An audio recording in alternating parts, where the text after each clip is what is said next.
Hey everyone, welcome to our MEEV mission presentation. Today we're just going to talk a little bit about the MEEV mission and the plan we came up with to accomplish it.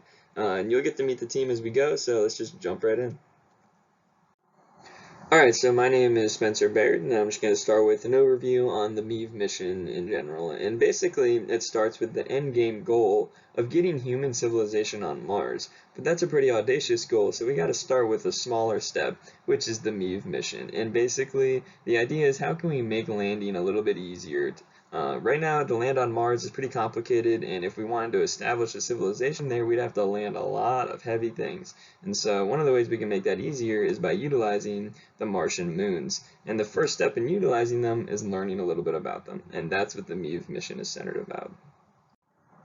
So who's interested in this? Well, a lot of people, pretty much everyone that's interested in getting human civilization on Mars, and that can range from student organizations such as the AIAA, who might, have interest in some smaller scale missions like this, or, the bigger missions. Like once we have that landing test bed in place, we actually need to move those systems, and that's where, stakeholders like NASA and SpaceX would definitely be interested in a system like this.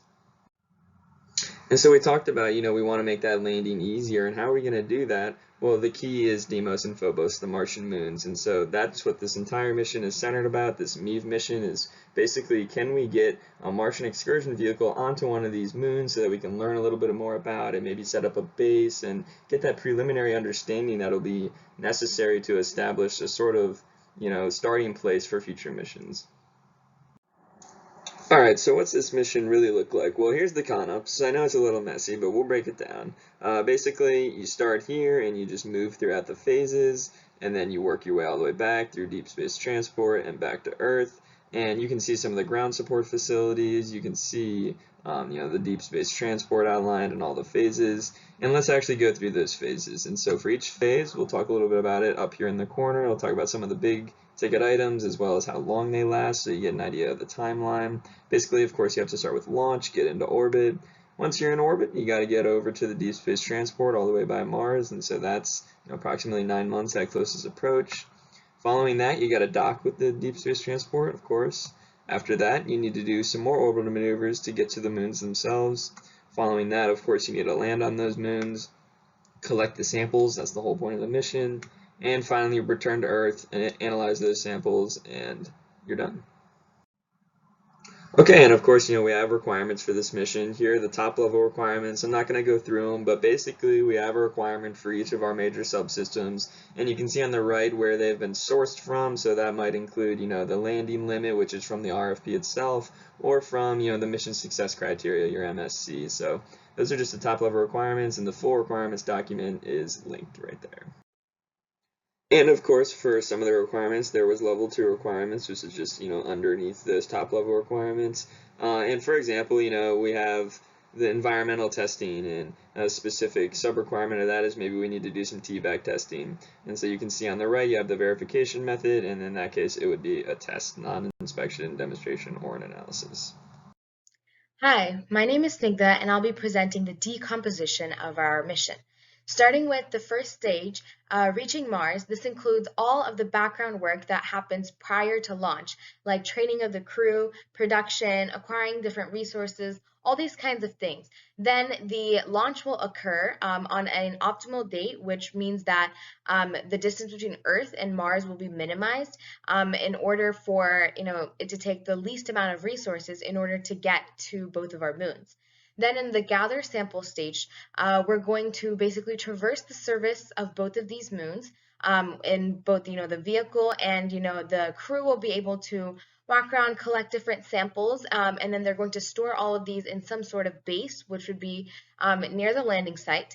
And then there would be a sample retrieval mission so that the astronauts can come back and for all of these samples to come back with them. And in the return to Earth and analyze samples phase, our goal is basically for scientists here on Earth to be able to perform tests and analyze, the chemical composition and different properties of these samples that were collected in order to form our conclusions. And after the mission is terminated, we can then determine next steps to see how we can utilize all of the information that has been gained. In this slide right here, this is the morph matrix, which presents 7 different subsystems that will be part of this mission and a couple different alternatives for each of these. Our subsystems are power, structure, communications, navigation, avionics, propulsion, and cargo and crew. So for example, looking at the power subsystem, first one of our options is to use solar energy to power our spacecraft. However, another alternative would be, for example, having fuel cells. And the reason for having these alternatives is to make sure that along every step of the way during this mission, in case of any failure, we always have some sort of backup. So we're going to basically be increasing our chances of success for this mission.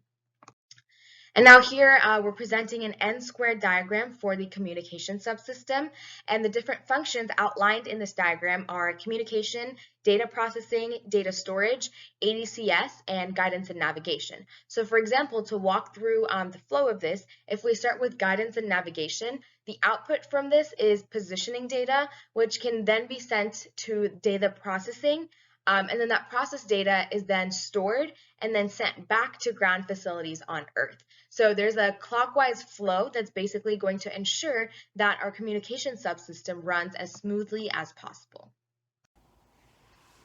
Hello, my name is Shalomi Ovalprakasim, and I'll be talking about the trade studies. In particular, I decided to do a trade study on the propulsion system because it's the most important, as it provides the force and power for the excursion vehicle in space. I specifically looked at the rocket propellants and some of the alternatives and ranked them qualitatively based on the following criteria below, with the use of a decision matrix. Some of the criteria that I looked at was the technology readiness level, the maximum velocity produced, the thrust produced, the effective exhaust velocity, and firing duration. After looking at many options, I narrowed it down to 5, and I found the top 5 I found were solid fuel rocket, the hybrid rocket, monopropellant rocket propellant, and liquid fuel rocket, and electrostatic ion thruster propellant. Looking at the decision matrix below, we can see that the liquid fuel rocket propellant is the best choice to use for the excursion vehicle for Mars. Likewise, we can use a decision matrix for many of the other systems to do trade studies on to choose the best choice. Now I'll pass it on to Surya to talk about the concept architecture. As you can see, this is our design concept. It's made in a way that it meets all the specified requirements. It's a large, comfortable vehicle for the crew, and the drive system allows the vehicle to traverse Martian moon surfaces easily, and the large access port allows for easy movement of crew, scientific equipment, and samples to and from the vehicle as needed. As a summary of the notable features on our vehicle, we have efficient life support systems, which includes oxygen generation, recovery, carbon dioxide removal, water recovery, and deep cleaning.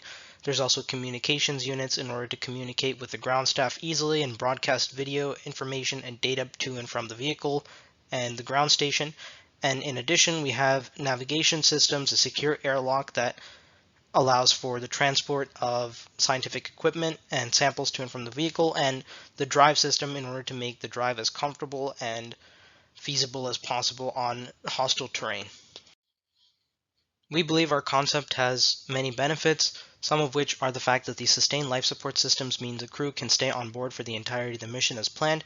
In addition, the large body and the large entry area means that crew will be able to transport large amounts of equipment to and from the aircraft, making the onboarding process more efficient. And in addition, samples will also have enough space to be stored so that the crew may be able to take back the maximum amount of samples from a mission.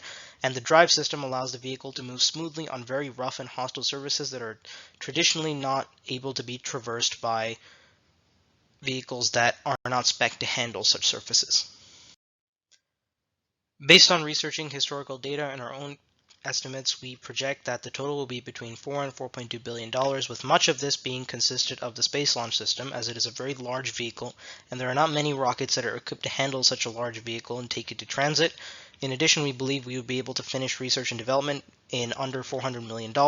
As much as the technology already exists, it's just a question of collaboration and implementation, and we believe the vehicle itself will be between $1.1 and $1.2 billion, with around $100 million buffer for miscellaneous expenses and other things that may not be forecasted initially. It is notable that our projection is not within the $1 billion constraint provided by the documents. We believe that number is infeasible. However, there are some potential cost-cutting measures we can take, such as utilizing private sector launch systems that have larger rockets like the SpaceX Starship instead of our own. We can also adjust the build quality of the rover to make it potentially cheaper, and collaborate in the R&D aspects with other companies in order to shorten development costs and perhaps even cheapen the cost of the rover. In addition, we can try and use prefabricated parts and adjust the design to reflect that, as custom fabricating all the parts adds quite a bit to the cost.